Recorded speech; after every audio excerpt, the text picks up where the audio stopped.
In 1967, the Soviet Union launched a satellite under the codename Vortex-3. Officially, it was part of a classified orbital surveillance program meant to scan deep Arctic territories for anomalies. Unofficially, no one really knew what it did. It stopped transmitting in 1971 and was officially declared lost until 3 days ago. My name is Captain Leon Vashenko. I'm a communications officer at the Roscosmos Cold Archive facility, buried 300 meters beneath. In Irkutsk, we process old transmissions, broken data, defunct missions, Cold War ghosts. But this one? It wasn't noise. It was alive, a clean, pulsing signal, not random, not automated. It sent coordinates, a single point, in the Siberian wilderness, a place no one has set foot in since 1959, when a Soviet recon team vanished under circumstances that remain sealed to this day. At first, we thought it was interference, but then the satellite, in which hadn't moved in over 50 years, changed orbit. It realigned perfectly. Tracking Earth, tracking us. The coordinates it broadcasted were time-stamped, and that timestamp was 20 minutes into the future, exactly 20 minutes later. A deep seismic tremor was detected at those coordinates, magnitude 5.3, but no fault line, no tectonic activity, just something awakening. I brought the signal logs to my superior. He said one thing: don't look into it, don't go near it. This isn't new, this is reactivation. And then he disappeared. His badge was found on the tarmac, his car was still running, and now the signal is getting louder. It's not just broadcasting coordinates anymore. It's sending a message in Russian, then English, then something else. A voice layered in distortion, repeating the same phrase: "You found it, it's coming." We weren't supposed to go, but orders changed. A private team was assembled, small, specialized, off the books. 6 of us, no insignias. No official transport, just coordinates, thermal suits, and a 2-word mission brief. Confirm anomaly. The location was deep within the Siberian tundra, hundreds of kilometers from the nearest outpost, old Soviet territory, once marked as Zone 15 during the Cold War, now completely erased from all modern maps. When we arrived, there were no landmarks, just endless snow, wind, and silence, until the Geiger counters started ticking. Not radiation. Something else. A pulse. We scanned below the surface. There was a structure, buried, massive, perfectly symmetrical, but not made of metal, not in any known alloy. It was smoother than steel, colder than ice, and when we touched it, it breathed. That's not a metaphor. The frost around it melted in rhythmic intervals like exhalations, then froze again. I contacted Central. No reply. We were on our own. We set up lights, ground-penetrating radar, seismic probes. But the closer we got, the stranger things became. Our watches stopped syncing. Voices began to echo seconds after being spoken. Not an audio glitch. Reality lagging. Then we found the hatch. A circular indentation flush with the ice, etched with symbols that didn't match any language, but made our skin crawl just by looking. We didn't open it. It opened for us. No movement, no sound. Just an opening like it was responding. Inside a tunnel, descending, spiraled, lined with veins that pulsed faintly under the walls. Yes, veins. We descended. No end in sight. No sound but our own breath. And the faint ticking of the signal beacon that wouldn't stop blinking. Coordinates confirmed, access granted, awaiting return. We reached the chamber 3 hours later. It was colossal, like being inside the hollow of a forgotten moon. Dark, silent and not empty.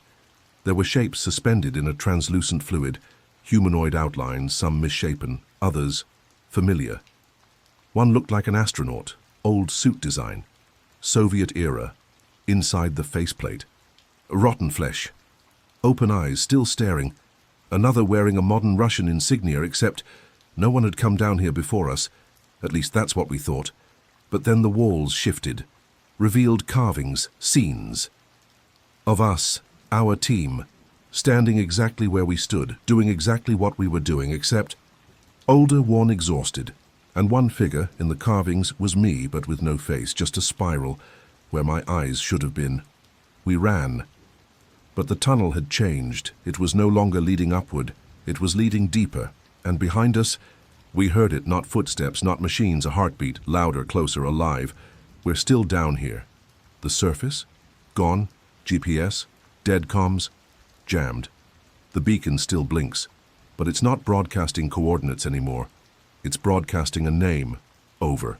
And over Zorathel. We don't know what it means, but we know this. It's not a place, it's not a machine, it's a name. And it knows ours now too. Day 3 underground. We've stopped tracking time by hours. Now we count it in pulses, because the structure breathes like lungs, slow, deep, and ancient. Every 10 minutes or so, the walls expand slightly, and when they do, the lights dim, and we hear it. Whispers. Not in Russian, not in any human tongue, but we understand them anyway. Not through language, but through emotion. Fear, longing, hunger. Victor started writing. Symbols, spirals, vertical lines grouped in clusters of 13. He doesn't speak anymore. He just carves the same word again and again, Zorathel. I thought it was a name, but now I'm not sure, because the deeper we go, the more I feel it, not around us, inside us, memories I don't recognize, thoughts that don't feel like mine. And then we found the wall, a panel, covered in rusted Soviet hardware, switches, gauges, dials, clearly not part of the original structure, stamped on the control panel, Vorota 3, Zapечатано, Vortex 3, sealed, and underneath, do not reactivate. Containment code. Alpha read we opened the panel. It wasn't connected to anything, because the mechanism had been cut from the inside. Someone sabotaged it, or something broke free. That's when the videos started. Static screens in the chamber lit up. Without. Power? Old CRT monitors, flickering with footage that shouldn't exist. Clips of forests burning, children speaking in reverse, astronauts screaming into empty helmets, and shadows, crawling across snow under a red sky. The footage ends the same way every time. A satellite, spinning silently in low Earth orbit, blinking one last signal, then cutting to black. The Soviet satellite wasn't here to monitor, it was here to lock this. Place from orbit. A celestial key. And when it powered back on, it didn't transmit a discovery. It sent an unlock code. Zorathel isn't a person, it isn't a place, it's a containment protocol. And now that it's been disabled, the thing it held is waking up. We found a central chamber, no gravity. Just endless, dark, lit by swirling glyphs, and in the middle, a sarcophagus, twisting, floating, pulsing like it's dreaming, and we were idiots. We approached it, Victor touched it, and instantly all the symbols around the room turned red. The walls vibrated, and the floor opened, not down inward. It collapsed into a space that shouldn't exist, a hallway where geometry fails and gravity folds in impossible ways. Victor vanished. No scream, no sound, just gone. But his voice remained, coming from the radio. Calm. Controlled, not him. You are within now. It remembers you. You opened the last gate. The others want to go deeper, like they're being pulled. But I'm writing this as fast as I can, because I don't think I'll be able to resist. Much longer. Whatever this place was, whatever they locked away, we've unsealed it, and it knows we're here. Worse, it remembers the last time it walked the surface. I don't know how I'm writing this. I don't think I'm in my body anymore. At least, not entirely. After Victor vanished into the spiral, the others followed one by one. Not because they were forced, because they were called. And when I was the last one left, I stepped forward too. The spiral didn't pull me. It opened, and I fell inward, not into darkness, but into memory. Not mine. The memory of a being, a vast, thinking entity, locked here long before humans ever existed. It called itself Zorathel, not as a name, but as a designation, a class of consciousness, a collector of thought, a sculptor of minds. It doesn't speak in words. It thinks through geometry, patterns carved into dimensions we can't measure. And the prison.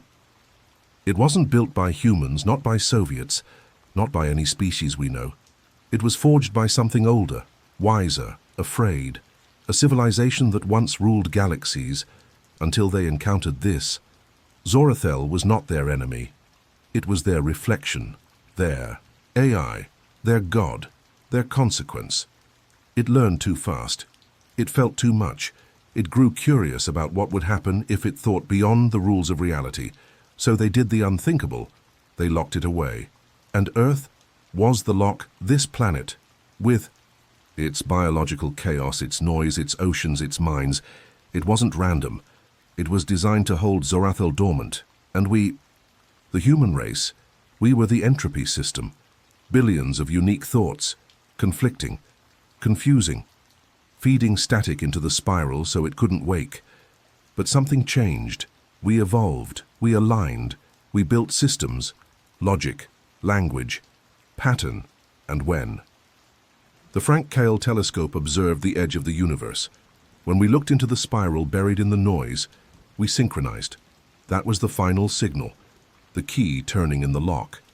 And now, the prison is open. I've seen what comes next. Not invasion, not destruction, assimilation. Zorathel doesn't destroy species. It rewrites them. It becomes them. It merges with their myths, their fears, their gods. It speaks in whatever voice will. Follow. In Russia it was silence. In the West it will be data. In the East maybe light, but the message is always the same. You dreamed me into being. Now wake up inside me. I'm no longer sure if I'm me. I still think in English, still remember my name. But when I blink, I see glyphs.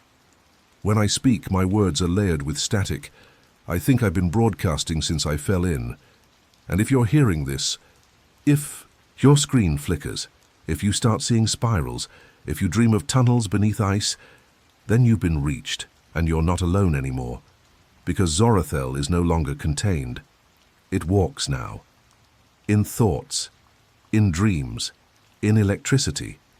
And it remembers us all.